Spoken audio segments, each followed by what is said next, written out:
pour le moment, donc, nous allons pouvoir écouter Chérifa Boukassem Zegmouri et Thierry Lafouge, deux chercheurs au laboratoire Helico, sur une présentation qui s'intitule « Une courte histoire méthodologique de l'impact des articles scientifiques ».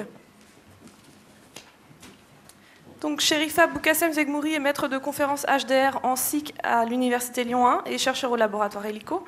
Ses travaux analysent selon une approche socio-économique les modalités de création, de production et de diffusion de l'information scientifique dans un univers numérique qui prend en compte la stratégie de l'ensemble des acteurs impliqués. Et monsieur Thierry Lafouge est professeur en sciences de l'information et de la communication à l'Université Lyon 1, spécialiste international de la bibliométrie. Et je leur laisse la parole. Bonjour à tous. Alors, nous vous avons préparé une intervention à deux voix et à quatre mains, qu'on a vraiment travaillé ensemble jusqu'à la dernière minute à quatre mains, sur un sujet qui nous paraissait important à proposer du point de vue des méthodes, d'autant plus que c'est un sujet de grande actualité qui évolue très régulièrement et qui pose la question des méthodes utilisées, mobilisées pour répondre aux enjeux actuels de la publication scientifique et surtout de l'impact. Alors, on vous a proposé de l'éclairer par le biais de la notion d'impact, mais justement, qu'est-ce que l'impact? Et plus particulièrement, qu'est-ce que l'impact d'un article scientifique, des articles scientifiques dès lors que aujourd'hui ces articles circulent, sont produits et circulent sur le web et qu'ils sont au cœur de nos activités et nos pratiques de recherche d'information, d'élaboration, de production de connaissances. Alors, la notion d'impact traduit toute la question de la reconnaissance par les pairs, de la reconnaissance de la part d'une communauté vis-à-vis d'un chercheur, vis-à-vis d'un collègue, pour la contribution scientifique qu'il peut apporter à un domaine, à une thématique de recherche en particulier. Cette reconnaissance, cette dimension de reconnaissance, on la retrouve dans les travaux de Bourdieu, sur le champ scientifique. On la retrouve également avec Merton, par exemple, avec la notion de kudos. Et c'est tout à fait intéressant de voir comment, lorsqu'on parle de revues scientifiques ou d'articles scientifiques, cette reconnaissance, aujourd'hui, est cristallisée autour du système du peer reviewing, de l'évaluation par les pairs, qui pourtant n'a pas toujours fait l'unanimité. On a donné un petit peu en exemple l'affaire Physical Review, de la revue Physical Review avec Einstein, puisque en 1936, Einstein avait soumis un article à la fameuse revue Physical Review, qu'il avait mis en évaluation, qu'il avait soumis à évaluation par des pairs, par des extérieurs, au comité éditorial. Et lorsque Einstein a reçu la réponse de recommandation, de correction de son article, sa réaction a été de dire « mais je ne vous ai pas autorisé, à aucun moment je ne vous ai donné l'autorisation de sortir mon article de la revue et de le communiquer à des tiers ». C'est vous dire qu'à ce moment-là, la question de reconnaissance n'était pas encore formalisée telle que nous la formalisons aujourd'hui. Alors, à côté de ça, plus récemment, dans les années 70 et 80, nous avons la notion l'expression « publish or perish », qui vous dit certainement quelque chose, que l'on a traduit en français en « publier ou périr », et qui est très symptomatique de toute une époque ou de toute une période de montée d'une culture de l'évaluation, puisque les laboratoires de recherche, les universités, les chercheurs vont connaître toute une période et ils vont intégrer un certain nombre de règles, de critères, de règles de jeu également, sur la manière avec laquelle leur travail est évalué, considéré, appréhendé par leurs pairs. Et comment ils sont, comment ils évoluent dans leur carrière et comment ils sont reconnus, justement. Alors, c'est une période qui est tout à fait intéressante à analyser. Les travaux de Whiteley, publiés en 2010, par exemple, montrent clairement que c'est une période qui est très liée à la manière avec laquelle la science est gérée, la science est gestionnarisée, la science est organisée, y compris administrativement, et comment aussi, pour des raisons financières, l'État se retire d'un financement en masse de la recherche et délègue ce financement à des agences de moyens qui, de fait, deviennent des prescripteurs de thématiques de recherche et des orientateurs, d'une certaine façon, des directions de la recherche. Et ces agences de moyens, alors on peut citer l'ANR aujourd'hui, mais aussi H2020, le NIH et bien d'autres, ce sont eux qui vont également contribuer largement à définir les critères d'évaluation de la recherche. Donc ça, alors le Publish or Perish va d'une certaine façon représenter cette réalité et surtout lui donner un coup d'accélérateur significatif.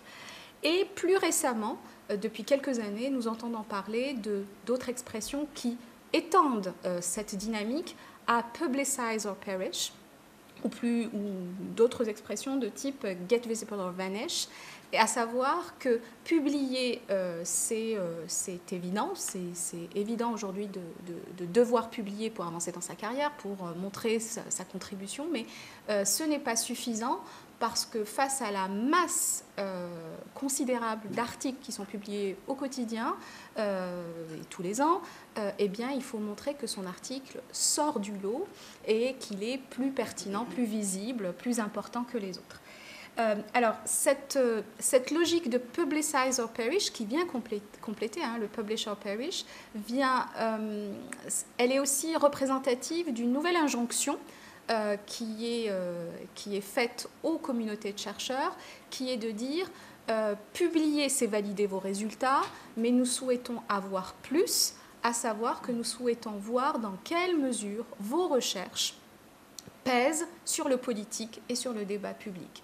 Dans quelle mesure vos recherches font avancer le bien-être citoyen, les questions socio-économiques, et dans quelle mesure vous êtes capable, vous, en tant que chercheur, de valoriser vos travaux en dehors des cercles académiques, c'est-à-dire vers le citoyen. Donc, le citoyen est au cœur des enjeux de visibilité et le publicize or perish représente bien cette nouvelle injonction.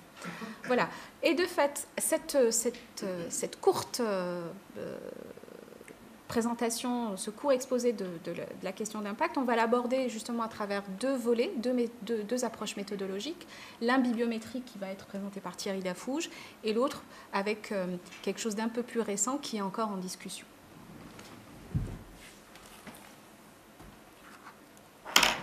Merci. Donc, je vais vous parler en à peine 10 minutes du projet bibliométrique. Qu'est-ce qui s'est passé à partir, on va dire, des années 60, le modèle statistique de Price. Qu'est-ce que Price va vouloir faire? Quel est son but? Qu'est-ce qu'il regarde? Qu'est-ce qu'il observe? Et qu'est-ce qu'il va mettre en place? Comment il va mettre en place son projet? Il observe un certain nombre de choses. Il y a une croissance exponentielle de tout ce qui est publication. Enfin, c'est bien connu dans son ouvrage. Il remarque également ce qu'il appelle des distributions hyperboliques, c'est-à-dire qu'il y a un petit nombre de chercheurs qui produisent beaucoup d'articles scientifiques. Il y a tout ce qu'on appelle la loi. Enfin, il va faire tout de travaux là autour. Et son but, c'est d'essayer de cartographier la science. Tout son objectif, c'est de faire ça. Alors, ce projet qu'il a, ce qui est intéressant, c'est que ce projet de cartographier la science est en fait aussi bien préparé par Price et par, on va dire, les États-Unis autour d'une économie libérale, aussi bien du côté, à ce moment-là, il faut dire soviétique, c'est-à-dire que lorsque la Russie était encore soviétique, donc avec conception marxiste, enfin on ne va pas rentrer dans tous ces détails, mais où là aussi on trouve des articles, c'est intéressant, des articles écrits en anglais mais par des Russes, par des soviétiques, qui citent Price, donc ils ont le même objectif d'essayer de rationaliser la science. C'est très curieux de voir cette convergence, et d'ailleurs c'est resté, parce qu'une des grandes revues en scientométrie, c'est Scientometrics, qui est une revue hongroise. Donc il y a un très fort courant, on va dire comme on dirait autrefois, des pays de l'Est, dans ça. Donc ça fait un peu vieux, mais c'est quand même important parce que c'est resté... ça va même, du côté soviétique, ça allait même plus loin puisqu'on voulait boucler le système, c'est-à-dire créer la science de la science. C'était allé jusque-là. Alors après, ce qui s'est passé, c'est qu'on a mis tout ça en œuvre. Et donc l'article scientifique, que vous connaissez bien, faire un article scientifique, eh bien tout ce projet de Price va être mis en œuvre par quelqu'un qui est toujours en vie, qui est maintenant pas jeune, mais qui a toujours bon pied, bon oeil, qui est Eugene Garfield, et qui va en fait créer des bases de données. Alors, la première base qui est très connue, c'est, on va citer Excelsior, puisque c'est la plus importante au début, c'est Science Citation Index, d'accord, dans lequel, eh bien, il va en fait stocker les articles scientifiques, mais en faisant quelque chose qui est très simple. Qu'est-ce que c'est un article scientifique? Finalement, la définition de l'article scientifique qu'il va prendre, c'est pas la définition, mais la définition qu'il utilise de l'article scientifique, c'est une définition récursive. Puisque qu'est-ce que c'est un article scientifique? Bon, c'est un texte, vous savez tous que c'est un article scientifique, mais surtout, ce qui est important, c'est qu'un article scientifique, il cite des articles scientifiques. Donc, c'est quand même une définition totalement récursive. Et donc, ce phénomène-là va engendrer des choses autour de ce qu'on appelle des citations. Alors, voilà une notice bibliographique que vous trouvez, que j'ai trouvé, en plus c'est facile à trouver, c'était quelque chose que j'ai écrit il y a bien longtemps, donc ça ne me rajeunit pas, c'est en 1997, il y a 20 ans, et écrit par deux chercheurs, donc quelqu'un qui est toujours dans le LICO, qui est Sylvie Lenné. Et donc vous voyez, vous trouvez deux informations, il y a 13 références qui sont citées, et c'est cité 3 fois, c'est pas beaucoup. Donc hier, quand même, j'ai été regarder, je ne suis pas sur cet article, en fait l'article, je vous annonce, il est cité 6 fois. Ça n'est pas beaucoup, ça veut dire qu'il y a eu 3 citations, en fait une citation tous les 7 ans, et donc dans lesquelles j'ai fait 2 citations. Donc ça fait qu'une citation, c'est pas beaucoup. Mais ce qui est intéressant, quand vous allez là-dessus, c'est que à l'heure actuelle, vous pouvez cliquer là sur Site Preference et vous allez trouver tous les articles qui ont été référencés et vous allez vous-même partir sur ces articles référencés. Donc, et pareil, vous pouvez aller sur les articles qui ont cité cet article. D'accord ? Moi, je vais pas, si c'est moi qui le fais, je vais bien sûr pas aller sur les articles qui sont référencés puisque c'est moi qui les ai référencés. Donc, c'est qu'il y avait quand même un intérêt de référencer ces articles. Par contre, les articles qui sont cités, qui ont cité cet article, c'est intéressant parce que je vais peut-être découvrir autre chose. C'est-à-dire que l'article en lui-même, il est plus isolé, il est dans une collection. C'est plus un article en fait. Il a pris un sens totalement autre dans cet environnement de cette base de données. En fait, tout ça, c'est ces bases de données, elles sont toutes conçues sur ce principe, en fait, en utilisant, en fait, ce qu'on appelle... Alors, puisqu'on a parlé de bibliométrie, il y a 2 grands types de méthodes bibliométriques. Les méthodes de bibliométrie lexicale, en fait, qui étaient énormément impulsées par, on va dire, un courant plutôt francophone, puisque c'était autour des mots, on comptait les mots, alors que l'analyse des citations, c'était en fait plus anglo-américain, c'était travailler sur les fréquences des citations. Donc voir les articles qui sont très cités, un petit peu cités, pour essayer en fait de pouvoir faire des analyses complètement différentes des articles. Donc vous voyez, l'article en lui-même, il est plus important. Et alors, un article cite un autre, mais ça, c'est pas ça qu'on va faire. On a des méthodes quantitatives qui sont bien connues, qui sont toutes les analyses qu'on fait sur les graphes de citation, analyses qu'on a remis maintenant à l'ordre du jour sur les graphes sur le web. Donc, il y a 2 types de méthodes. Soit c'est, donc là, vous avez les 2 articles, on apprend 2 articles, et ce qui est important dans ces 2 articles, c'est quels sont les articles qui citent en commun. C'est-à-dire, B et C sont liés parce qu'ils citent le même article. c'est ce qu'on appelle toutes les méthodes de couplage bibliographique qui naissent à peu près vers les années 70.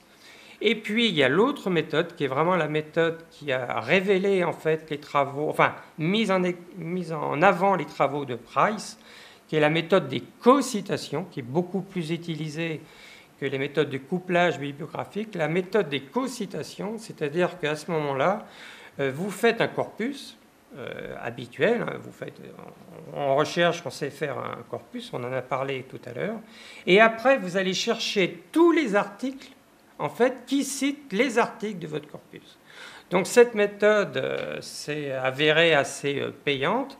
Elle a été pratiquée, j'aime bien citer un chercheur qui est peu cité dans le monde universitaire, justement, et ça montre bien que les citations, ce n'est pas toujours très bon, qui est Michel Zitt.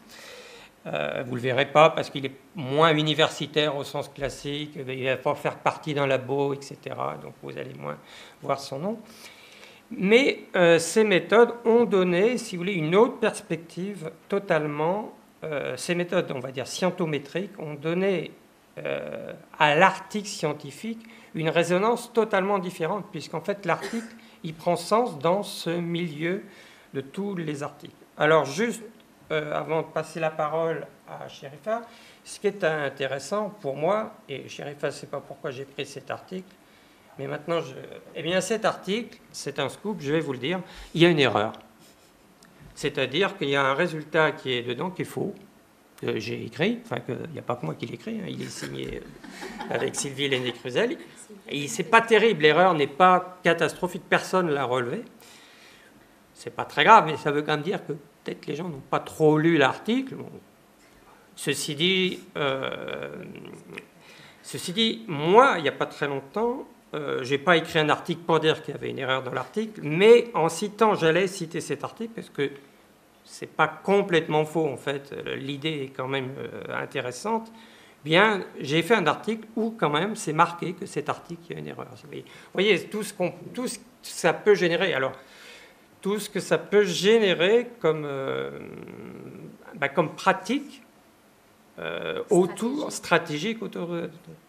J'étais très content de faire cet article. Alors, cet article que j'ai publié, il n'est pas publié, il est publié d'hier, 2 jours. Je ne sais pas s'il sera accepté, bien sûr. Mais enfin, ça m'a fait plaisir de dire que dans cet article, il y avait une erreur. Voilà. Voilà le projet scientométrique qui est lié autour de la citation.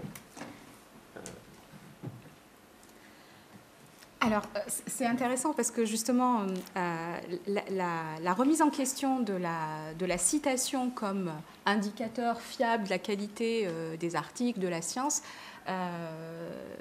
on retrouve des travaux en sociologie des sciences, en bibliométrie, en sciences de l'information assez tôt. Et ce qui se passe au début des années 2010 à peu près, c'est véritablement une convergence des points de vue des professionnels des bibliothèques, des chercheurs, aussi des politiques de recherche qui disent la citation ne se suffit pas elle-même pour restituer l'impact d'un article, pour restituer la soi-disant qualité aussi d'un article. Aujourd'hui, toute la communication scientifique s'organise sur le web, elle est diffusée sur le web et on peut imaginer qu'il puisse y avoir d'autres indicateurs, d'autres éléments qui soient pris en compte pour rendre compte de la manière avec laquelle un article interagit avec son audience. Donc on va voir arriver toutes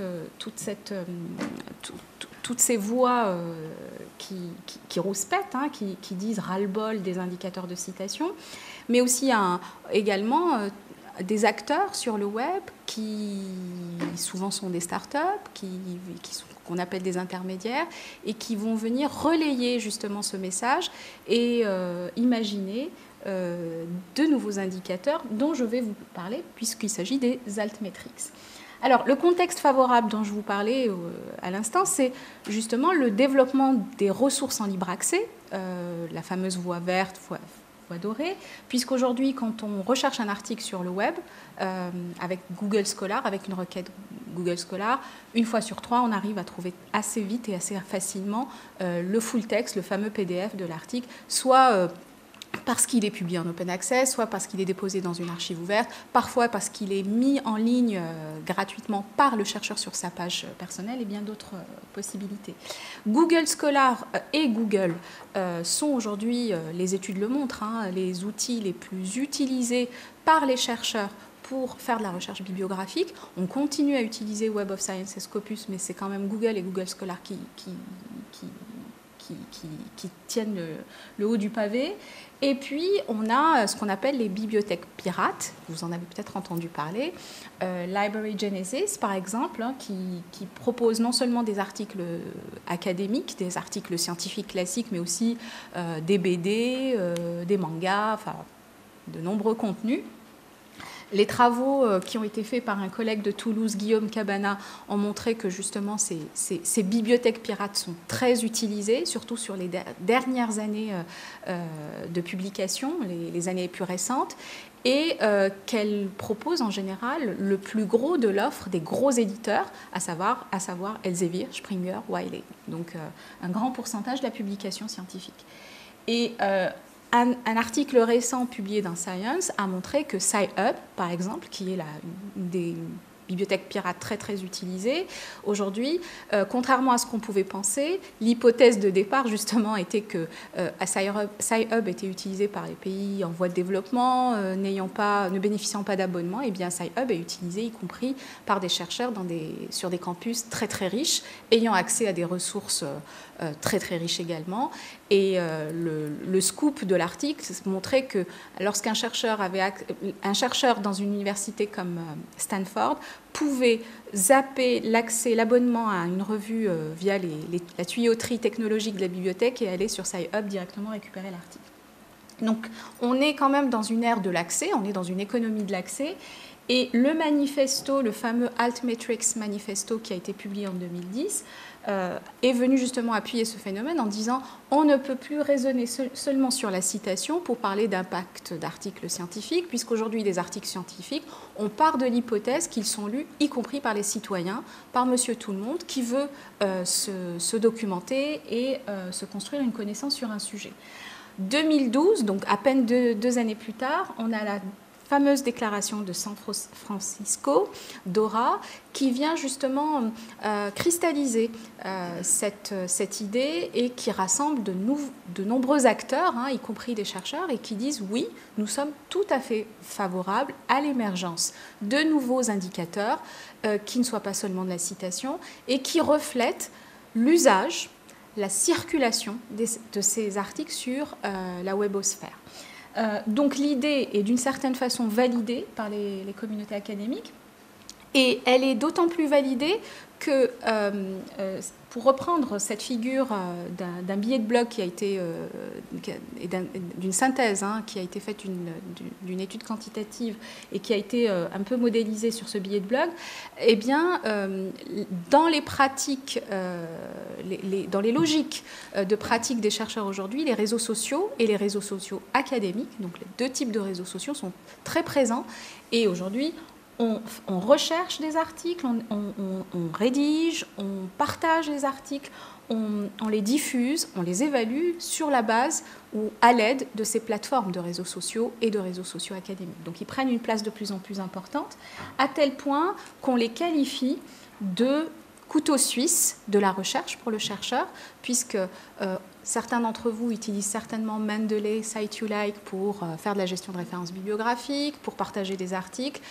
Certains sont sur ResearchGate, peut-être pour être en connexion avec des collègues. Voilà, d'autres tweets. Je sais qu'il y a des tweets déjà qui sont sur la journée. Enfin, voilà, toutes ces pratiques sont là.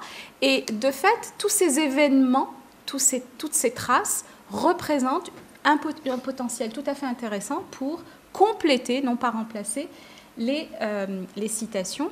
Et on va inventer le terme altmetrics, contraction de alternative et metrics, pour proposer que l'on comptabilise l'activité, la réception de ces articles. Alors la citation demeure, la citation demeure, elle est plus importante que jamais, mais à côté de la citation, on comptabilise par exemple le nombre de visualisations qu'a fait l'objet d'un article, alors aussi bien sur les plateformes d'éditeurs, quand on reste dans la sphère académique, ou plus largement sur le web, quand on élargit à la sphère grand public. On va parler des téléchargements, et on n'en parlait pas plus tard qu'hier avec Thierry quand on préparait cette intervention. Les téléchargements représentent l'usage d'autrefois. Autrefois, on photocopiait un article ou on empruntait une revue. Eh bien, aujourd'hui, les téléchargements se substituent ou sont le parallèle, la transposition de ces pratiques papier, et ils sont au cœur justement des pratiques du chercheur. De nombreux travaux d'ailleurs ont été fondés là-dessus. On a même essayé de savoir quelle était la corrélation entre citation et téléchargement et usage. On a les partages. Chaque fois que vous partagez un article sur Mendeley, eh bien, c'est comptabilisé. Il y a la recommandation. On peut recommander un article, on peut commenter un article. Et puis, il y a les scores. Alors, pour ceux qui sont sur ResearchGate, c'est l'une des plateformes qui met justement les scores au cœur de son fonctionnement. Et plus vous êtes actif sur ResearchGate, plus vous mettez de contenu, plus vous avez votre score qui augmente, qui augmente et qui augmente.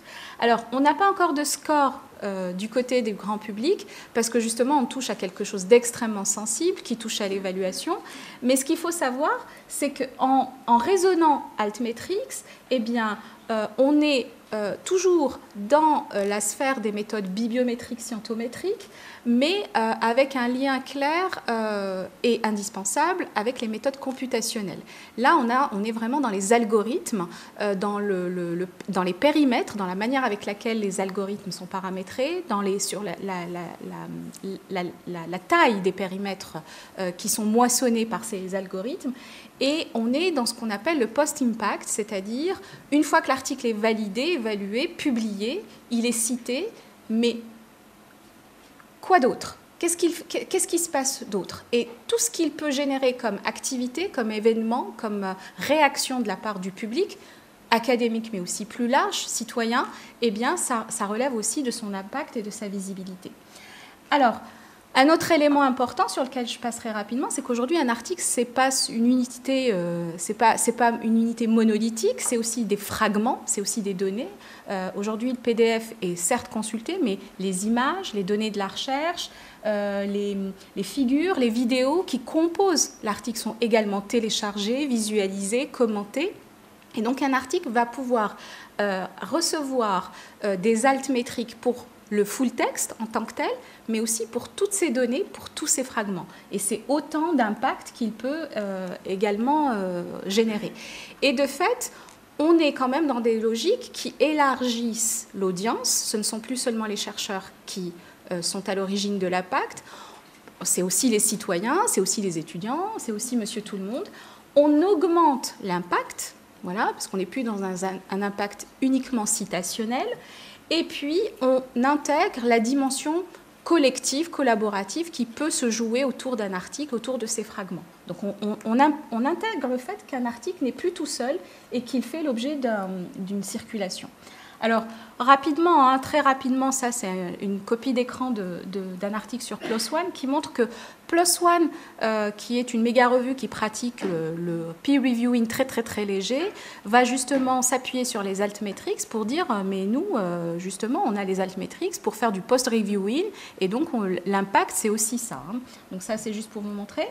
On a des sociétés, des startups qui se sont positionnées sur ce créneau et qui nous proposent d'aller moissonner toutes ces altmetrics et elles contractent encore des partenariats avec des grands noms de l'édition scientifique, puisqu'aujourd'hui, lorsque vous consultez un article sur une plateforme d'éditeur, à côté de la citation, vous avez le nombre de téléchargements, le nombre de tweets et ainsi de suite. Et de fait, ça devient un véritable enjeu de recherche autour duquel eh bien, nous avons 2 ouvrages récents qui viennent d'être publiés et ça pose de nombreuses questions, y compris celles des méthodes. D'autant plus que lorsqu'on voit les auteurs qui sont impliqués autour de ces nouvelles recherches très récentes, eh bien, nous avons par exemple Mike Thelwall, Vincent Larivière ou Koucha. ou des chercheurs un peu plus qualitatifs qui mobilisent des approches un peu plus qualitatives également, comme Blaise Cronin, mais on est quand même dans des approches purement quantitatives. Hein, voilà. Et ce qui est intéressant, c'est de voir, c'est de poser la question des approches qualitatives, parce que si je prends l'exemple de Twitter, ce qu'ont montré les résultats des travaux les plus récents, c'est que les tweets que reçoit un article après sa publication ne sont rien d'autre finalement que la discussion autour de la machine à café quand un article vient de paraître. Donc dire que les 150 tweets qu'un article vient de recevoir, c'est un impact important qui peut être pris en compte par les agences de moyens, qui peut être pris en compte par des politiques de recherche, il y a quand même énormément de prudence à avoir, puisque les entretiens semi-directifs, justement, d'approches qualitatives qui sont menés par les personnes qui tweetent, montrent que parfois on tweet et on retweet juste pour alimenter son compte Twitter, pour avoir plein de tweets, et que ce n'est rien d'autre que pour marquer, on va dire, faire circuler l'article, et pas forcément pour montrer le grand intérêt scientifique que représente un article. Donc il y a encore énormément de travail à faire sur ces travaux-là, sur ces questions de recherche. L'enjeu des méthodes est crucial, hein, il est au cœur des discussions, et justement le laboratoire Helico tente de se pencher sur ces questions et d'apporter sa contribution à ces travaux. Je vais juste dire un mot, parce que pour moi c'est quelque chose de... Enfin, je vois mes étudiants toujours, quand je leur fais le cours, ils se posent la question. Alors, voilà, je reprends. Voilà, ça c'est l'article. Bon, vous savez ce que c'est un article, vous avez fait la bibliographie. Bon, il se trouve que cet article est dans une revue que le VOS, en fait, prend compte, c'était un dépouille. Et en fait, en quoi le système est fermé, en quoi il y a eu toutes ces protestations, en disant c'est quelque chose qui s'auto-alimente. Parce qu'en fait, comment ce TimeCT va être alimenté? Il va être alimenté par, en fait, moi j'ai cité des références, et ces références, si c'est des articles qui sont eux-mêmes dans le VOS, effectivement, ça va mettre à jour les compteurs. Donc on est vraiment dans un système totalement fermé. On dit où est-ce qu'on a compté les citations, hein, parce que c'est toujours la problématique des citations. Il y a plus de vous avez plus de citations sur Google Scholar, parce qu'on ne sait pas du tout qu'est-ce qu'il prend en compte. Vous avez plus de citations sur Scopus que sur le VOS. Pourquoi? Parce que Scopus a un éventail de revues plus important. Donc c'est ça quand même qui effectivement... Mais c'était assez long à être remis en cause. Mais ça ne veut pas dire pour ça que les altmétriques sont forcément... ça, c'est une discussion qu'on peut avoir, mais qui sont meilleurs ou pas. Enfin, c'est pas meilleur ou pas meilleur, mais sont... Voilà.